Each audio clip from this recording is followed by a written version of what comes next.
है दोस्तों, मेरे YouTube चैनल धार्मिक कथा में आपका हार्दिक स्वागत है। मैं आज आपको सोमवार व्रत कथा सुना रही हूँ, जिसको करने से भगवान शिव प्रसन्न होते हैं तथा पुत्र प्राप्ति का वरदान देते हैं। तो बोलो शिव भगवान की जय।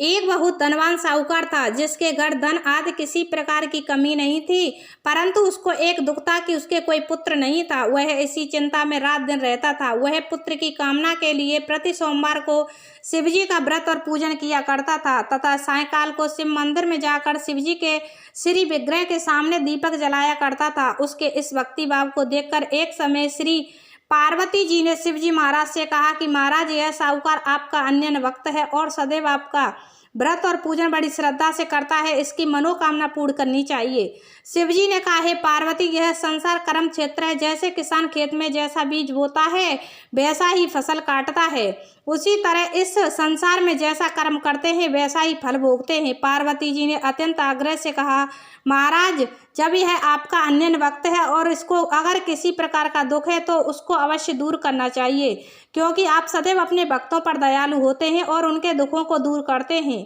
यदि आप ऐसा नहीं करेंगे तो मनुष्य आपकी सेवा तथा व्रत क्यों करेंगे। पार्वती जी का ऐसा आग्रह देख शिवजी महाराज कहने लगे, हे पार्वती, इसके कोई पुत्र नहीं है, इसी चिंता में यह अति दुखी रहता है। इसके भाग्य में पुत्र ना होने पर भी मैं इसको पुत्र प्राप्ति का वर देता हूँ, परंतु यह पुत्र केवल 12 वर्ष तक जीवित रहेगा। इसके पश्चात वह मृत्यु को प्राप्त हो जाएगा। इससे अधिक मैं और कुछ इसके लिए नहीं कर सकता। यह सब बातें साहूकार सुन रहा था। इससे उसको ना कुछ प्रसन्नता हुई और ना ही कुछ दुख हुआ। वह पहले जैसा ही शिवजी महाराज का व्रत और पूजन करता रहा। कुछ काल व्यतीत हो जाने पर साहूकार की स्त्री गर्भवती हुई और 10वें महीने उसके गर्भ से अति सुंदर पुत्र की प्राप्ति हुई। साहूकार के घर में बहुत खुशी मनाई गई, परंतु साहूकार ने उसकी केवल 12 वर्ष की आयु जान कोई अधिक प्रसन्नता प्रकट नहीं की और ना ही किसी को भेद ही बताया।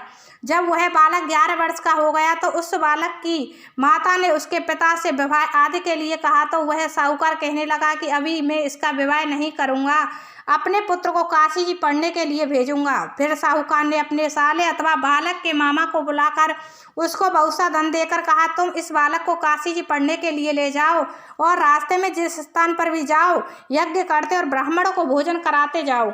वह दोनों मामा भांजे यज्ञ करते और ब्राह्मणों को भोजन कराते जा रहे थे। रास्ते में उनको एक शहर पड़ा। उस शहर में राजा की कन्या का विवाह था और दूसरे राजा का लड़का जो विवाह करने के लिए बारात लेकर आया था वह एक आंख से काना था।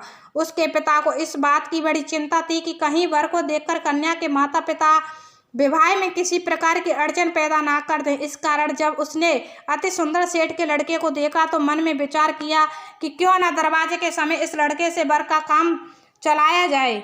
ऐसा विचार कर वर के पिता ने उस लड़के और मामा से बात की तो वे राजी हो गए। फिर उस लड़के को वर के कपड़े पहना तथा घोड़ी पर चढ़ा दरवाजे पर ले गए और सब कार्य प्रसन्नता से पूर्ण हो गया। फिर वर के पिता ने सोचा कि यदि विवाह कार्य भी इसी लड़के से करा लिया जाए तो क्या बुराई है।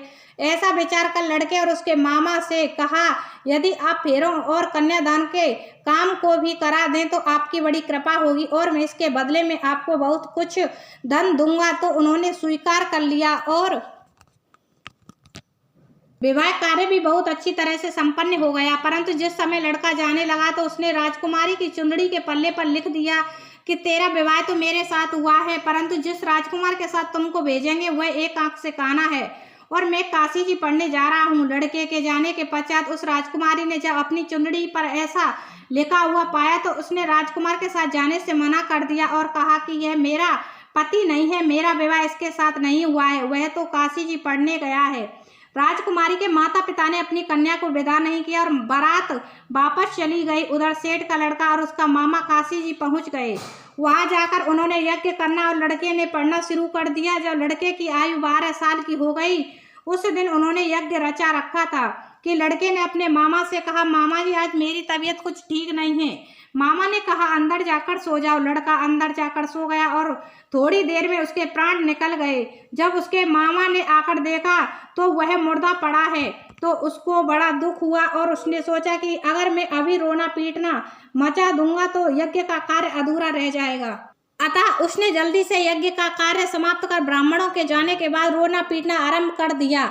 संयोगवश उसी समय से पार्वती जी उधर से जा रहे थे। जब उन्होंने जोर जोर से रोने की आवाज़ सुनी तो पार्वती जी कहने लगी, महाराज कोई दुखिया रो रहा है, इसके कष्ट को दूर कीजिए। जब शिव पार्वती ने पास जाकर देखा तो वहाँ एक लड़का मुर्दा पड़ा था। पार्वती जी कहने लगी, महाराज यह तो उसी सेठ का लड़का है जो आपके वरदान से हुआ था। शिव जी कहने लगे, हे पार्वती, इसकी आयु इतनी थी सो यह भोग चुका। तब पार्वती जी ने कहा, हे महाराज, इस बालक को और आयु दो, नहीं तो इसके माता पिता तड़प तड़प कर मर जाएंगे। पार्वती जी के बार बार आग्रह करने पर शिव जी ने उसको जीवन वरदान दिया और शिवजी महाराज की कृपा से लड़का जीवित हो गया।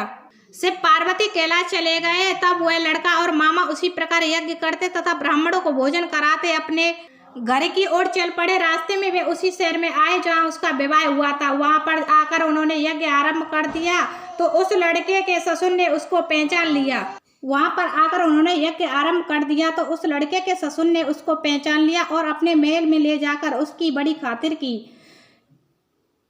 साथ ही बहुत दास दासियों सहित आदर पूर्वक लड़की और जमाई को विदा किया। जब वे अपने शहर के निकट आए तो मामा ने कहा, पहले तुम्हारे घर जाकर खबर कर आता हूँ। जब उस लड़के का मामा घर पहुंचा तो लड़के के माता पिता घर की छत पर बैठे थे और यह प्रण कर रखा कि यदि हमारा पुत्र सकुशल लौट आया तो हम राजी खुशी नीचे आ जाएंगे, नहीं तो छत से गिरकर अपने प्राण खो देंगे।